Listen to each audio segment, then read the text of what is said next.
Okay, I'm gonna go into some like Tumblr bots I made. We all like Tumblr bots. So, this is like a bot I made because I really like the work of James Turrell. Like he makes these light spaces, and I was in my Tumblr feed and I was thinking, wouldn't it be cool if I could get these like light gradients in my own feed? And it's like really random, but I just programmed a few and then set it up so every 3 hours it sends me. Um, and then for a while, it was like featured on the Tumblr radar, which to me was hilarious because it started like beating me in Tumblr. Like it would get more followers and engagement than I would, and I felt kind of strange that my bot was doing better than me. Uh, but like I think the most interesting thing is like it's so easy, I guess, when you're making art and sharing it to get caught up in like, oh, how many likes and reblocks. But like when a bot's doing it, you don't get as like, oh cool, my bot got the likes. But what I did love is like sometimes you'd see comments, and one of them that I loved was like someone would see this in their feed and they'd be like, you know, there's so many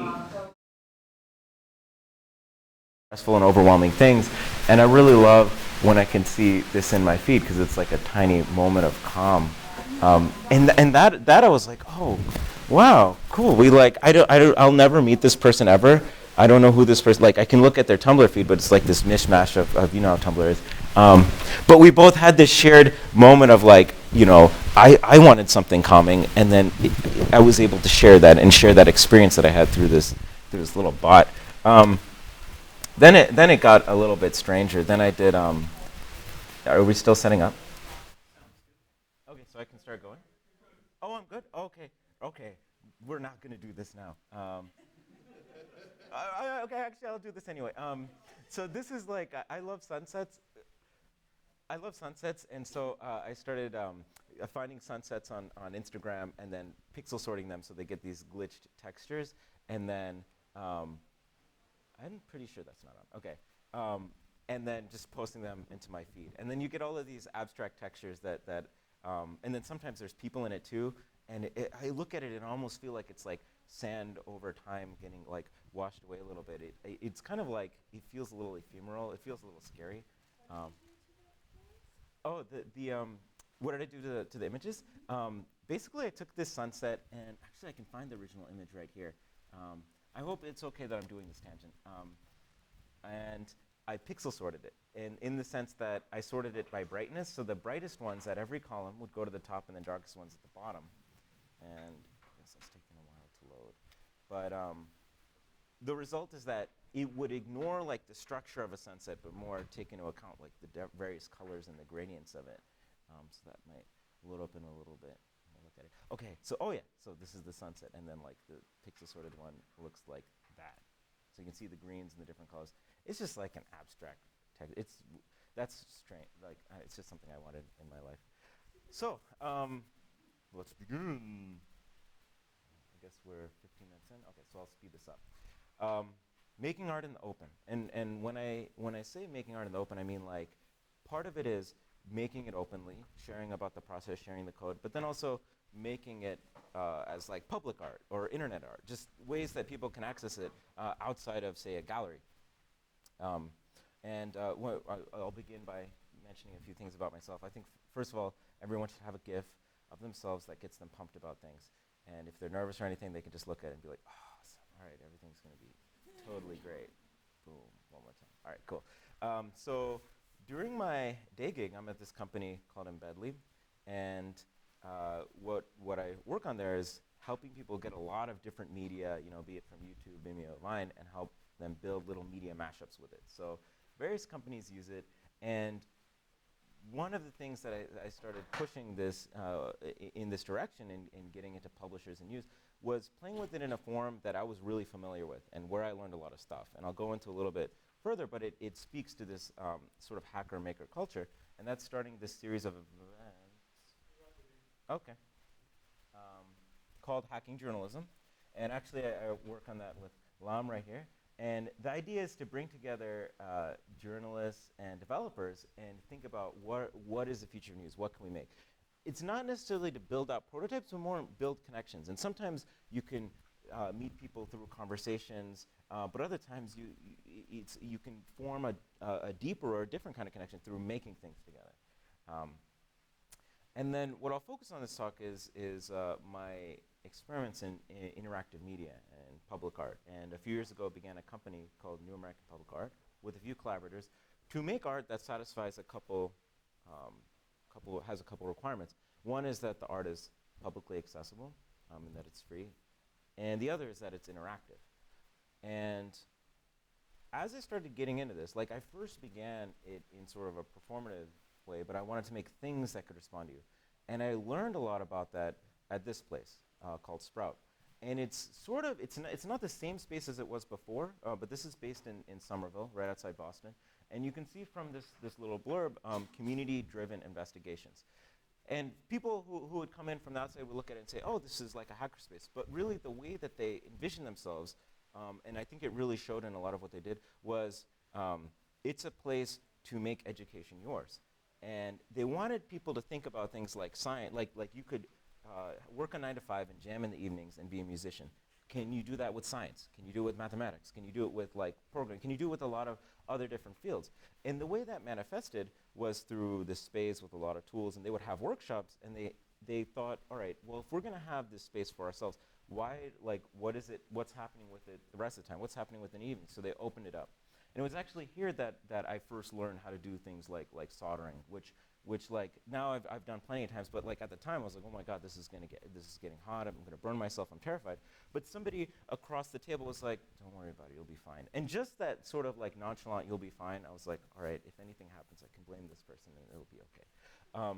But that's where I first learned how to solder things together, and where I learned like electronics, and I had no idea how to go about navigating programming, so I just have conversations with people on what they were using, and I figured, all right, if you're telling me you're using this, if I have trouble, I'm gonna come to you, because you told me to use it. But also, what I loved is, it wasn't only that this community of like making things, it was also of events to bring people together, both from the neighborhood and from surrounding Boston, from students to people who have lived there for years, like families, and across, like children or elders. And people would come together for various events, including one of the events was spaghetti dinners. And the idea was they would have a certain theme. It could be, one of them was like synthesizers and drone sounds. Another one was sewage systems. Another one was on glass. And there would be talks. There would be performances. In this case, a puppet show. There would be like musical performances and talk, like lectures around this theme. And then we would have dinner together. And what I loved is like that this was open to anybody who wanted to come. And you could donate, or they would have the food donated. But this is like, that's a younger me right there, as you kind of see it.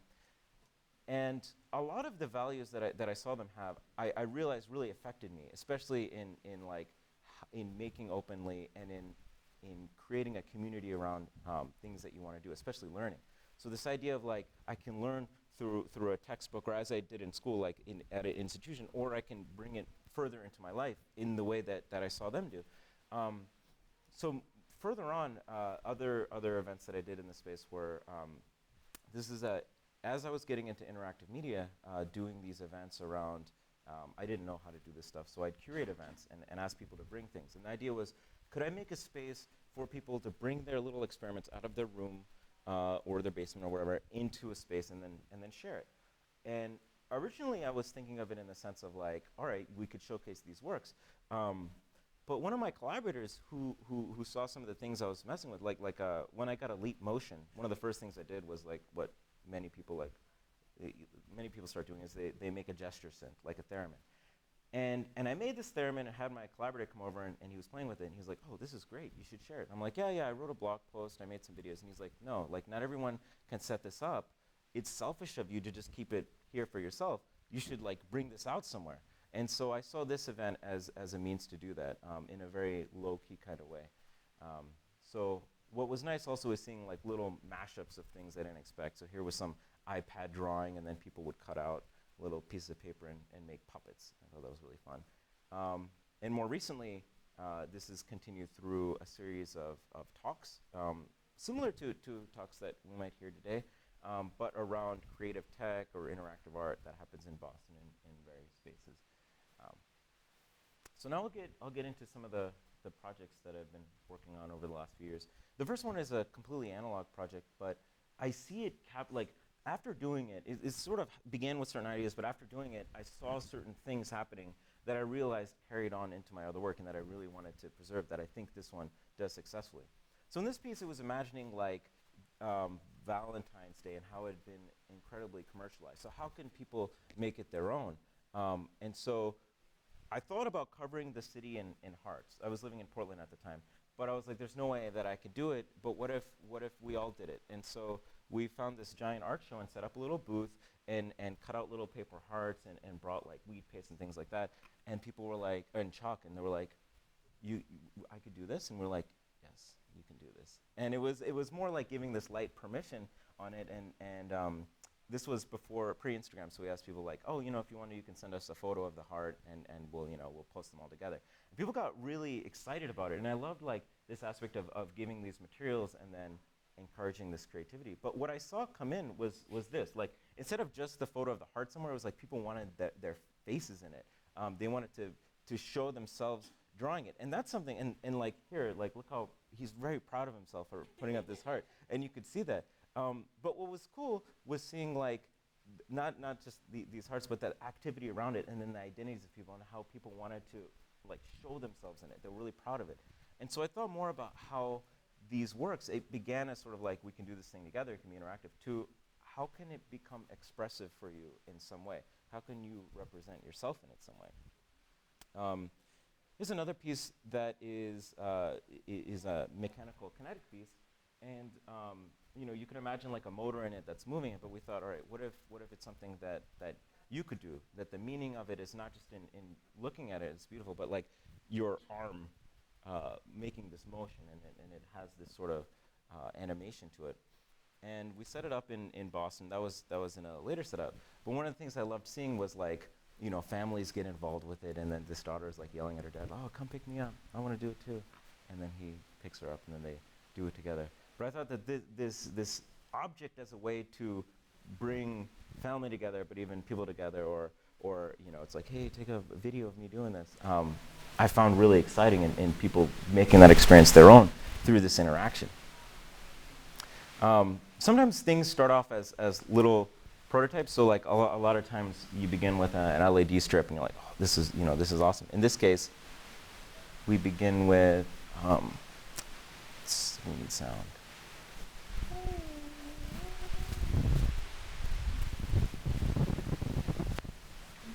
This pen here.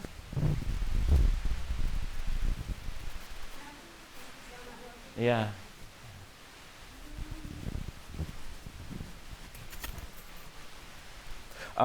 So I can actually, I'll reenact the sounds here.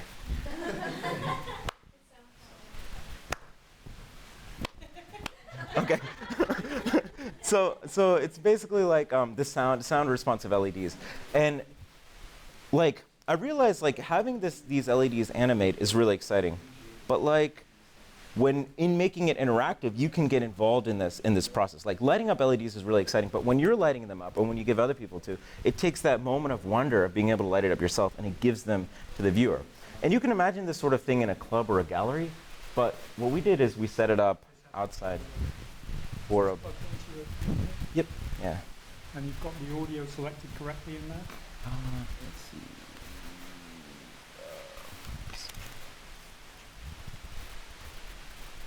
So there's also...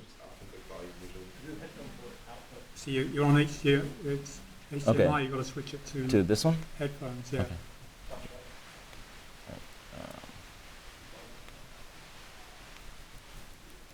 Cool.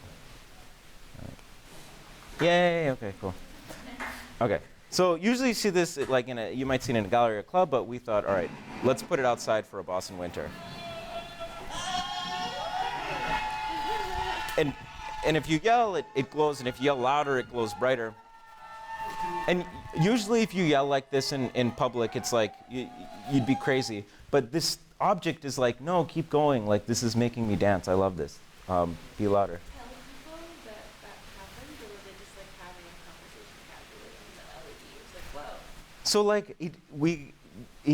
like a little bit of both. Like sometimes people would notice it because they'd catch like this ambient sound shit, like maybe a car drives by and then suddenly gets big. So it's like, whoa, is this happening with sound? But when we went there and had a little like opening thing, we were like, hey guys, this makes sound. Or I think there must have been some signage as well. And the Children's Museum was right there too, so they would tell people as well. If there was ever lines, it's like, hey, this thing, like you can yell, you don't have to wait and be bored. So it's fun because then like kids would get excited about it too. And you can imagine, like, if this kid did this, like, at home, it'd be like, oh, stop yelling. But, like, here, it's like, hey, yeah, keep going. It's OK. And so in building this, it was Arduinos, one of these Adafruit LED strips. And for each strip, there was a different Arduino, just to keep it robust through the winter. And we put it in this box, and then put this box in that milk carton that you saw. So in including that interactivity, people would become really expressive, in this case with their voice. But then also it changed that space. Like whereas before, you might hang out there and look at the water. Now you have another reason to gather there. So it made me think about like public space being public. What makes it public, and how can we make it more public? How can we make it more inviting? Just because something is accessible and public, does it feel public? And art as one way of creating that. So this next piece involves not making something new, but hacking something existing. So these are the green-white light blades, and they glow these beautiful ambient colors. Should we dim the lights a little bit? Would that be, is this easy? Okay. Is it possible?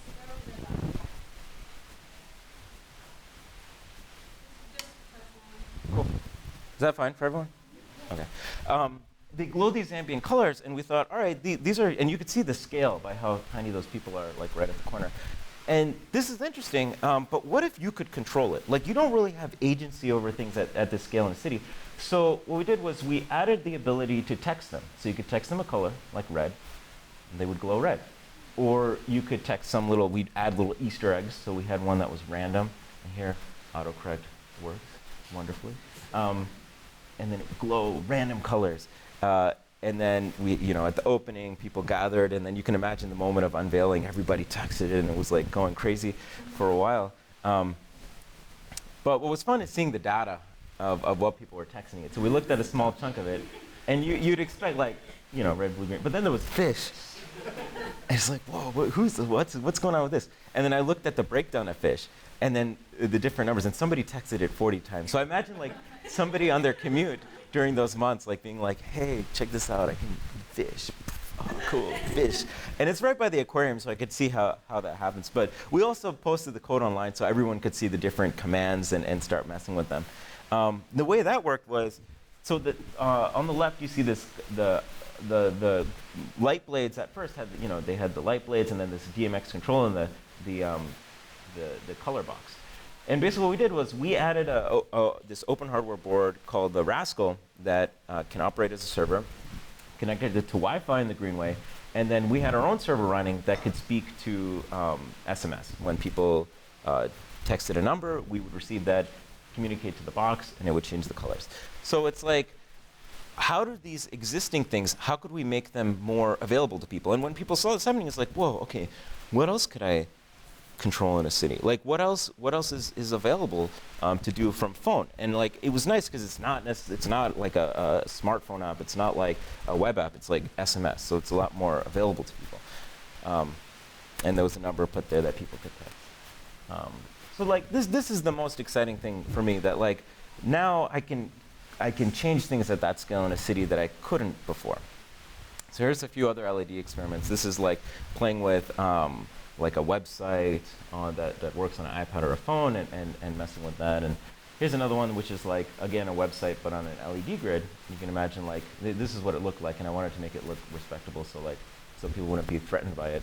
So we just made this box and then a covering in the back. And then you could draw on it with your phone, but also like, because it's web technologies, you could use WebSockets and then allow multiple people to interact with this. Here there's a few people drawing little patterns on it. But I can imagine something like this in a storefront, so that as people are walking by, the storefront would respond to them. That's a nice membrane between private and public, that there could be some sort of beautiful experience. I was teaching a few years ago, I was teaching Arduino and robotics, and one of the first things that you do is light up LEDs. And one of the things I noticed, and I quickly forgot for myself, but when I saw other students going through it, was like, you know, when you first get started with it, you run the blink example. So an LED on the Arduino is blinking, and then you add an LED to that circuit. So this LED starts blinking, and it's like, okay, this is cool. And then the next step is like you add a little potentiometer that maybe changes the rate of blinking. And I noticed like whenever this step happens, people are like, no way, like whoa. Because at that point, you created an interface, and then people see this input-output mechanism of like, I'm changing something in this interface, and it's changing something in this LED, like this input-output, I created that. And then people always start like, oh my God, wow, I can do so much. And I'm like, yeah, you can. And in this particular class, like the next step was, all right, what do you want to make? And one of the students was like, I want to make a laser harp. And I looked at that, and I was like, thinking, I don't know how to do that. But I was like, you can do it. And just Google it. And so this student got really pumped about it, Googled it, and is coming from design, so made these like beautiful schematics of it. And then like a few weeks later, like 3 weeks later, put together this laser harp. And it's, I mean, it sounds kind of wild, but you could see how it changes based on the position of the hands. And the thing is, like, okay, that's pretty cool. Like, I like this housing that was made. It's not just the circuit board. It's like this beautiful structure. But what really got me about it was a few weeks later after that, I see the student, and he's like, if you told me in the beginning of class that I would have made that, I would have never believed you. And I think it's because, like, there's so much materials available now. Like as is these you know, like making things and hacking becomes more popular, that you could buy these parts online, and that there's so many tutorials as well. And I told him, I was like, all right, write a blog post about it, like put it out there. If there's things that you had trouble with that you couldn't find easily, copy paste that error, write a blog post about it. And I remember like this is something that I did a lot because I found so many, like I mean I'm sure it happens for you. You're building an app, and then you have some, you know, you have some JavaScript error, and you're like, you just copy and paste that, and there might be a Stack Overflow on it. And then what I found is like, if there wasn't, I just write a little blurb, and then people would find it in the comments, just be like, thank you. And I liked that this combination of like, I'm gonna make these amazing things, but I'm gonna try to make it collaboratively in some way, and whatever I find, I'll contribute back. So I showed some physical things. I'm gonna focus now on web a little bit. Web and then like sort of mobile. And this is coming from, you know, like our first experience in this talk, like the loop dance thing. Like I was thinking a lot about how I'm interacting with my phone and kind of what I do so much with it and how I feel about it. And I'm getting really good at scrolling, but I'm worried because like even after all these years, like I feel like I'm reduced to this, like an eye and not even a hand, but just the tip of that finger. And I'm curious about what more can I express from it? What more can the media capture of me and respond to for me? And in general, I feel like so much of what I'm experiencing fits this sort of model of, you know, you go into a theater and you watch a movie, and the boundaries are not so permeable. Like if you go in, you can't just keep on getting up and leave. Like you have to go to the bathroom, you're gonna bother some people. And you can't really talk to your friends about what's going on. You have to be silent. And you can't really take selfies because that might be inappropriate. So I think about like, what are my consumption experiences now in this sort of structure? And what is the sort of counterpoint to that? And I look instead at something like this, where it is not just about your head experiencing something, it's about like your entire body. Like the objects itself ignite the imagination of your body, and you think about different games or stories that can exist in here. That the boundaries are permeable, like you can come with friends and that you could take selfies with friends if you want to. But that it's much more interactive, and it's about the story you create with it. So how could I represent this in media? How can I represent it on the screen, on these devices that I'm using so much for scroll-based consumption? So here are a few experiments. This first piece is based on a Kusama piece that I really love, where she had a room that she painted all white, and you could come in and put stickers. So I was like, all right, what's this colored dot sticker version on the internet? So I made a WebSockets app where you can draw a little circle, and it just, you know, draws up on the screen. You could draw a few, and cool. And then when I put it out, it was fun to see what people, when they noticed other people drawing on it, would start doing. Because like when you go on the site and you see other circles emerging, you're like, oh, there's a person behind that drew it. And so people end up doing like little symbols, like happy faces, or they draw a K because they're like, oh, Coven's probably watching. And it kind of becomes this medium. And then, you know, if there was any question about like someone wrote, maybe it's not the best place to ask for help, but you know, it is a possible place. And what's interesting to me is like that it is on a screen it gives it this flexibility. And you know, sure, it's interesting when it's like on a laptop, but I think there can be a more compelling experience of scale. Like imagine it at the scale of a building. So this showed in Grand Rapids, and I was in Boston at the time. But here was a way to create this public piece, and people could come to it, and then there would be like devices there that they can add circles with, or they could do it with their phone. But I could participate from Boston. I could see what people were drawing and add to it too, and take little screenshots, and they could send me photos of how it was on the building and send it back to me. And so I liked how not only like was this public space almost widened to include people who weren't there, but also like again you have this aspect of what do I have agency over in a city? What is the scale of change and creativity I can have in a city? And here, it can be widened in a way. And there's some dancing in front of it. And then I shared this at a conference, and during the course of it, and I did a live demo, later on in the talk, somebody like JavaScript injected into it and hacked it, and so added little patterns, which I thought was absolutely wonderful, because it's like, it spoke to, like, instead of making an app that would be harder to hack, here it's on the web. So anybody who knows some jQuery can just like throw it in there and start changing things. And he tweeted that out, and I was so thrilled to see it. But also now and then I get videos of ways of interacting with it that I didn't expect. And so somebody sent me a video of their kids playing with it.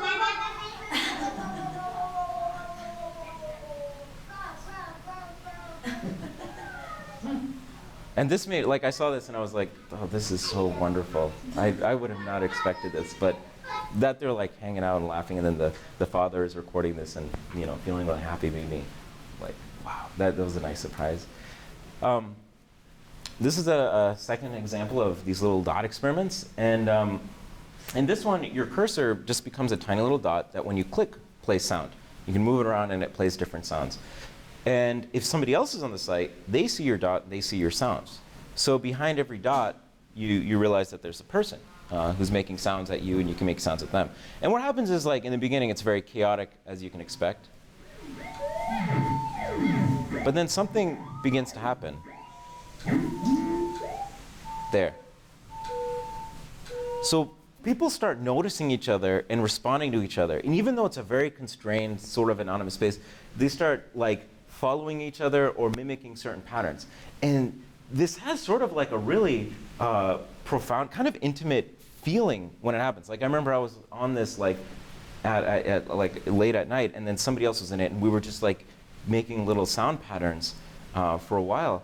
And then I realized, like, all right, I have to go now, but there's no way for me to say bye.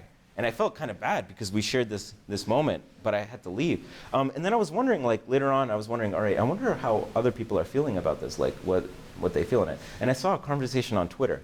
And it went like this: I just harmonized with somebody, but I don't know who. Is that weird? And somebody else saw that, and they responded, it's natural and beautiful. And I thought, wow, like, this is really beautiful. like here's this like very minimal collaborative experience online, and it was capable of producing this very intimate, like strong, like surprising connection. So in this next piece, I was thinking about, all right, how about real time, but you know, using your phone into it. Whereas rather than looking at my phone and what's it doing, I could bring in like a more gestural arm body experience. So this was the app you just played with earlier. And that was like an early prototype, and it hasn't changed at all because people just loved it as it was. And I was like, all right, I'll just keep this as it is. But I posted this on Facebook, and I think like, you know, like you don't, like as I mentioned earlier, you don't expect to find this. And I was really serious. I was like, accelerometer support, try it out.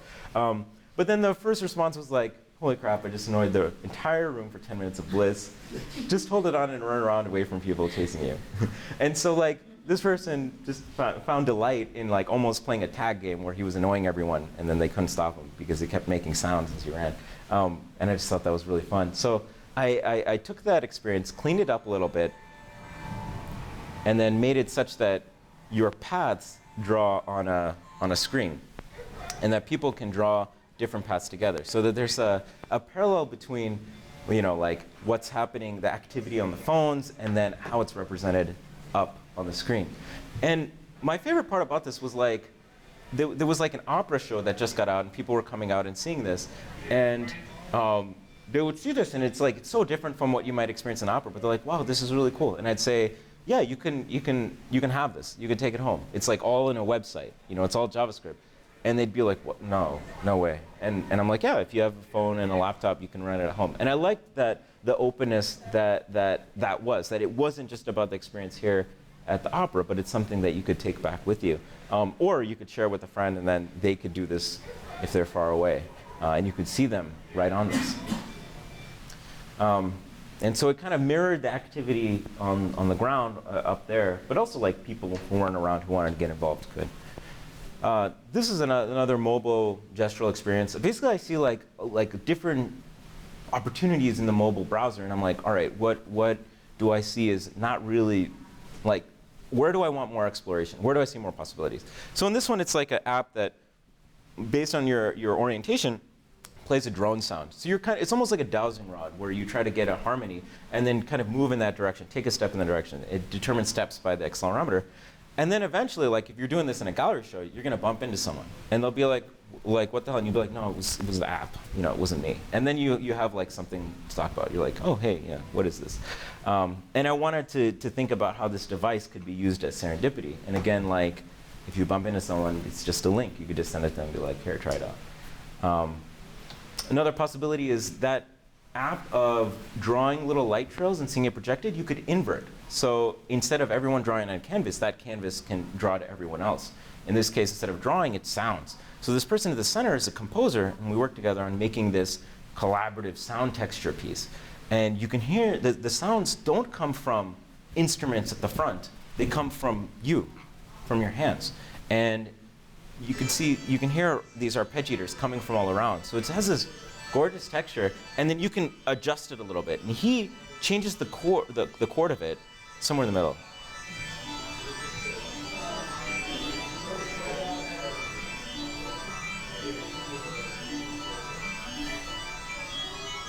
Right there. And then it passes to everyone's phone. So they all do that transition together. So I wonder about like, here it's almost like a party, a conversation, but the sound is embedded in everything. It's not about just sitting and looking forward. It's about us together in little groups experiencing this piece.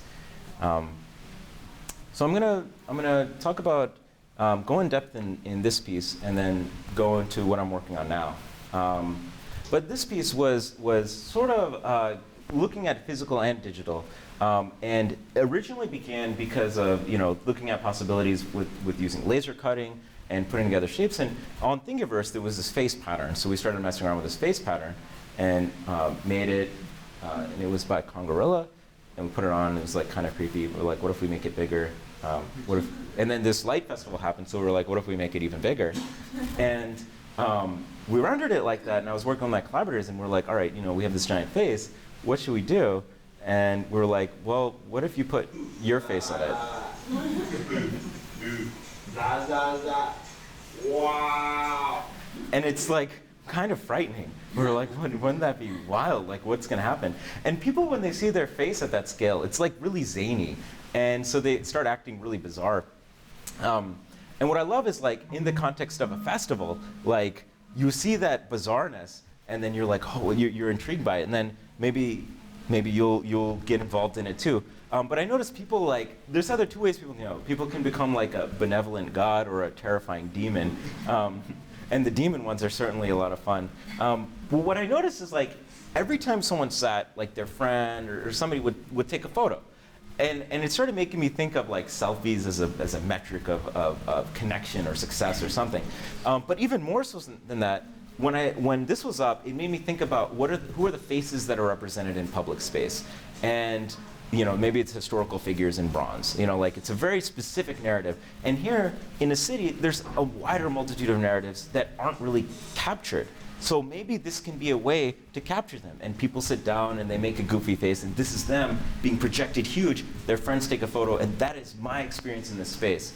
And if I were to get like a little more abstract on it, I feel like you walk into the festival and whoever's sitting there, this camera is like capturing their face, projecting it big, and it's like this declaration, like, hey, I exist, look at me existing, and everyone else is like, you're awesome for existing and hilarious, because people are just being goofy and like, you know, doing things like this. And then if you want to, you can go on it too, and then proclaim your existence and whimsicalness to everybody else too. But for me, the most important part was just getting more identities out in public and representing them. More recently, I've been getting back into screen stuff, and I'll show a couple demos. And this is like kind of thinking about, and this is like works on mobile or desktop. But I was thinking like, what is an interactive experience that is not quite a game? Like, could I make something that is a tiny interactive poem in some way? And so here's like, this isn't quite an instrument. It's not very complex, but for me, it was something that captured a sound that I like. But it's just this texture and gentle movement, almost like a screensaver. You can slide it a little bit, and it just has these colors and this pattern, and then slowly changes back to its original state. And it's a very like slow experience. It's not like really glitzy, like wow, cool, but like I want to imagine like aesthetics-wise what is possible with these interactions that don't have to be incredibly like built out. Like what are smaller little things that I can make and just tweet out. That could be akin to like a photo or a little video. And here's another example of one. So instead of just that sliding, this one is like more tonal, but again, like ambient sounds that unfold over time.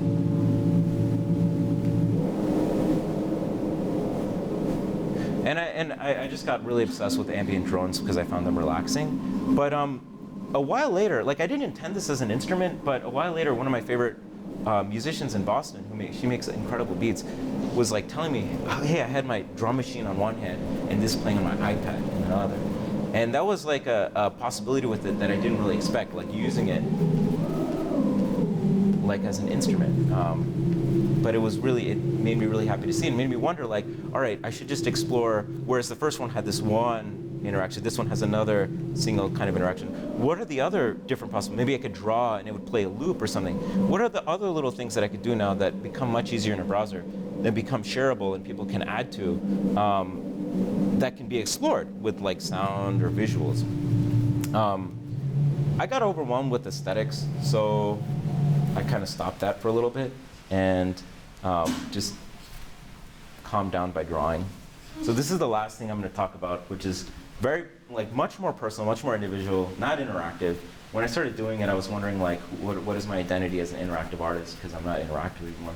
But I just imagine, like, a computer doing, like, looping through an array and drawing lines. And I was like, what if I was that? And I saw these little variations, little, like, mistakes, but I kind of loved them. I was like, this is okay. I just want to see these little variations. And those variations could be very difficult to program, like in stroke depth, or like how dark the stroke is, or how thick it is, or how long. But even what they are can only emerge from doing it. And so I just got obsessed with this and did a lot of them. And I think I was on the phone with my father, and he was like, Coven, why don't you just program these? And I was like, Dad, you don't understand. It's not about that.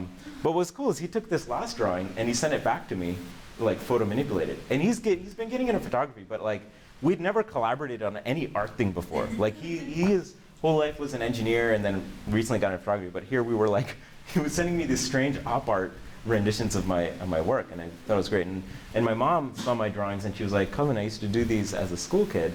And so she showed me like a pattern. I was like, describe it to me. So then she taught it to me and I did it too, and she turned hers into a face, which I thought was hilarious.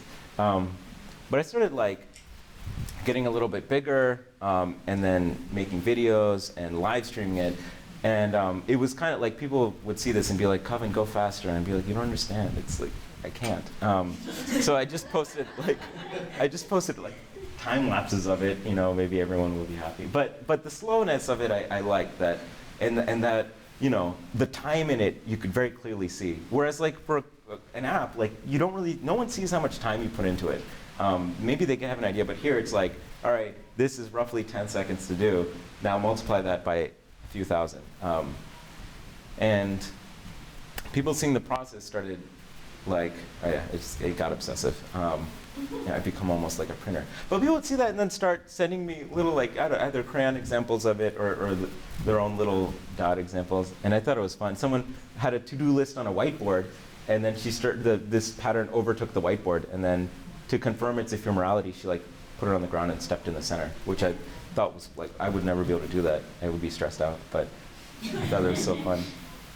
And then when I first hung it up, the next day on Instagram and Facebook, I saw people posting the photos of it. Like because it wasn't a figure that could be, if it was a figure, it could be blocked, but because it was a pattern, you could block it and people could fill in the blanks. So it almost became a thing that could like hug you in a way. It was like a confetti hug in a way.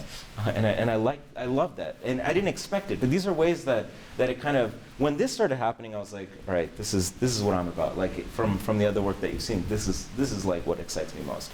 And then my parents came and visited me, and then my dad was like, Coven, you should do this instead. I'm like, Dad, just draw it. And then he drew a pattern. And then my mom started drawing different patterns too. And these are, these are ways that I never imagined making art with them, but I found really exciting. And I think part of it was that the barrier to entry for this versus like a code piece is much lower. I mean, it's like just a marker. But at the same time, at first I would wonder, what is the glamour in a marker, right? If I make a tech art piece, people are like, wow, this is code, cool. And I can't hide behind that now. But more people can get involved. So the most recent updates are like it turned into a gallery show. I just took some of these paintings, and last Friday was the opening, and you know, people were making it their own there. So in wrapping up, like this is kind of like what I think a lot about. Like how could these mediums, how could I produce media that it's just consumable versus one that can allow people to be expressive, that can either hear people or represent their identities or allow them to be creative in some way or notice people. And at the same time, as I'm making these things and have this like moment of like, oh my God, this LED and the potentiometer, I could change that. How could I bring that moment of wonder from making this thing and bring it to somebody else playing with it? Like the wonder of like this kinetic sculpture to like, you can feel it too.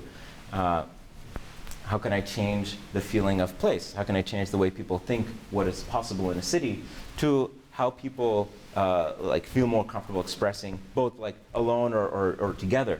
In making a piece interact with people and seeing them, I feel like it is a way to use technology to not isolate, but also see each other and collaborate with each other, see more possibilities and ways of connections. But at the same time, like the little dot piece, build very intimate, strong connections in surprising ways. And to me, the two most exciting things are like every time you finish a new project and publish it, it's like, wow, or not even publish it. The moment it works, you're like, oh my God, I can't believe this happened. How can that wonder of completing it be shared through experiencing it as well? And then also like, when we're putting it out there, how could these whimsical moments be shared and cultivated amongst each other? Yeah, thanks a lot. These are, I couldn't have made these works alone, so it was made in collaboration with a lot of people and through those spaces that I mentioned earlier. But that's me on the internet. But yeah, feel like I'd love to hear your ideas on things and get in touch with things. But yeah, I think we have a few minutes for questions if you have anything. Oh, thank you.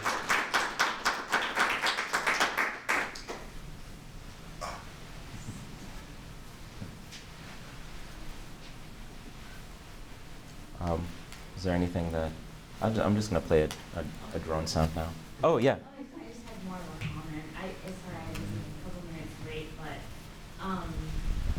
no, it just reminded me of some of the more, I like how you presented from the digital and then you kind of went to the analog, and I'm really curious if you, so my question is, if going to analog and doing kind of these longer drawings and mark making, has anything been revelatory in that process that kind of, like what has been the most revelatory thing in regards to the previous practice of doing mostly interactive works from that analog work?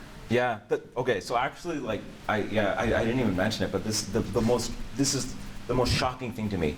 When I started doing those drawings, like I've been making digital art for years, like I don't know, like 8 years or something, and then the first week of doing those little drawings, somebody was like, "Hey, can I commission these?" And I was like, "What?" Like, the amount of time I put into those versus the digital works. Like the digital works, it's required so much more expertise, but nobody is willing. No one. In my experience, for at least these things, people didn't value it in the same way, or not value it. They would value it, but it didn't fit into some sort of commerce model of funding. The way people are familiar with objects or prints, and so that was the most surprising thing to me. This aspect of art and commerce, but also like it was kind of I was very uncertain of playing into the traditional gallery model, but I think like there are ways to work within that and then outside of it as well, like have touch points outside of it. Like I wouldn't want to be completely just that. But yeah, that commission thing was so surprising. So could I ask a follow-up about that? Do you have any models where digital works could get commissions or something like that? How do we support people doing weird stuff sort of outside of a commercial realm of digital space that are artists and hackers and hack people doing this kind of stuff? Yeah, so so many of those initial public art pieces were through grants with the city. Or there's, in Boston, there's Cyber Arts Gallery that funds works from digital artists. The thing that I find difficult is a lot of these digital works, like they cost a lot in terms of materials and time, that the funding opportunities are much smaller, to the point where like really it feels like the Medicis in that space are like brands, are like agencies. And so like when I started going to conferences on interactive installation art, I realized that I wasn't meeting people who were coming from hackerspaces. I was meeting people who were coming from agencies, because that's like most of the people in that space. And you're seeing like really interesting collaborations between the two, where like if you find a really great interactive group, they're able to make something that isn't just like a commercial, but is a really beautiful experience for people that they can get involved. Like that people, when they see it, they're like, oh, I love that. It's not just like emphasizing the brand. But they're all like, you see more excitement on it. But yeah, right now the funding models I see are like through the city, through galleries, and then when that work is seen, like the Face was originally, materials were funded by the city, but they couldn't cover time. People saw that and were like, oh, hey, can you bring this to our like event? Can you bring this to our party? Can you bring this to our summit? And then that could help fund other works. So that was a bridge between the two.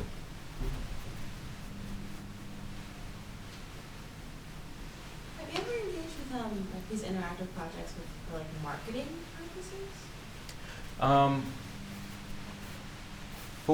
I think the Face, so the Face specifically was brought to like an EMC conference, and then they had some slogan next to it that was like, you're the face of digital, or something like that.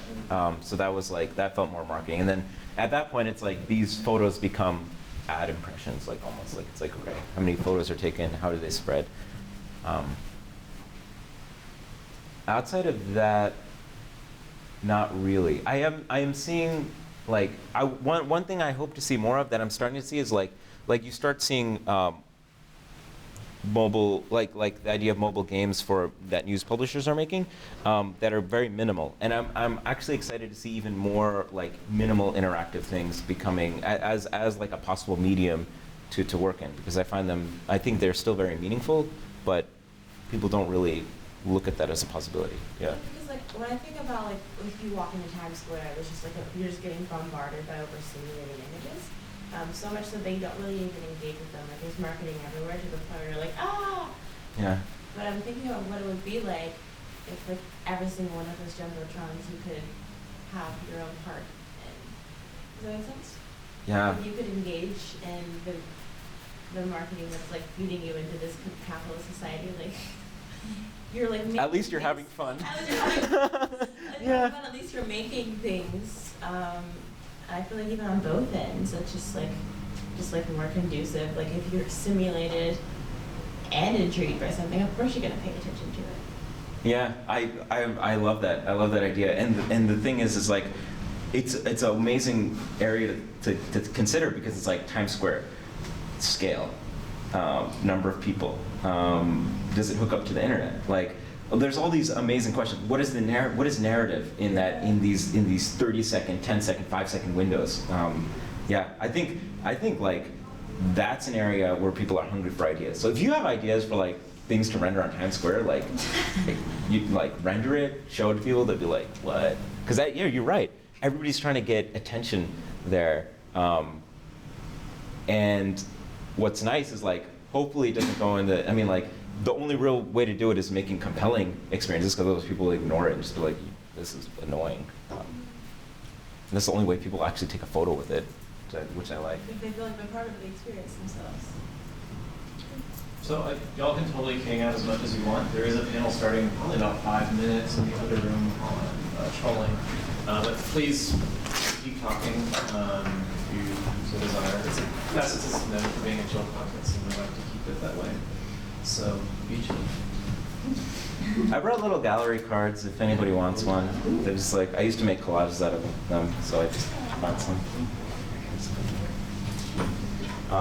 But yeah, well, thanks again for coming. Thank you.